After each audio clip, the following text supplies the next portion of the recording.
ডাকসুর ইলেকশন হয়েছে, ইলেকশনে বিএনপি হেরে গেছে, এটা আমরা বলতে পারি না।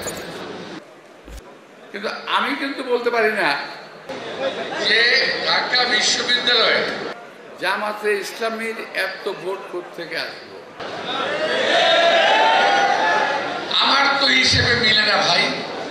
আমি বলতে চাই না জামাতকে আক্ষেপ করেছে, আমি বলতে চাই দেশে একটা গভীর ষড়যন্ত্রের আভাস পাচ্ছি আমি। কারণ আমরা যখন বিভিন্ন দল একসঙ্গে বসি তখন যে আমাদের সেভেন নেতারা বারবার আমাদেরকে বলেন কি জানেন, যে ভাই খেয়াল রাখেন আওয়ামী লীগ যাতে আর ক্ষমতায় আসতে না পারে, আওয়ামী লীগ ঠেকান সবসময়, যে আওয়ামী লীগ আসলে সবাইকে কুচু কাটা করবে, এটা তাদের ডায়ালগ। আমরা সেভাবেই চললাম, আর তলে তলে আওয়ামী লীগের সঙ্গে আঘাত করে ছাত্রলীগের সকল ভোট জামাত নেই।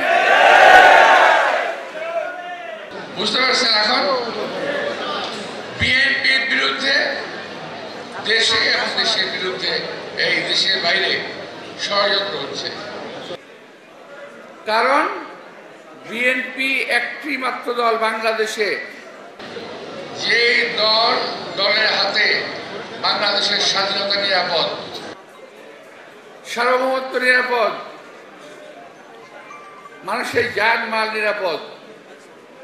আপনি বলতে পারেন যে হ্যাঁ 5ই আগস্টের পরে তো বিএনপির লোকেরা অনেক অত্যাচার করতেছে ইত্যাদি ইত্যাদি। কথাটা সঠিক নয়। বিএনপির সঙ্গে আওয়ামী লীগ মিশিয়ে অপকর্ম করছে, আবার জামাতের সঙ্গে আওয়ামী লীগ মিলে অপকর্ম করছে। সমস্ত দোষ বিএনপির উপরে আসছে। আর বিএনপির ছেলেরা তারা কিছুই বোঝে না, তা আমি বলবো না, বুঝে তারা এই লোক সামাল দিতে পারে নাই হয়তোবা।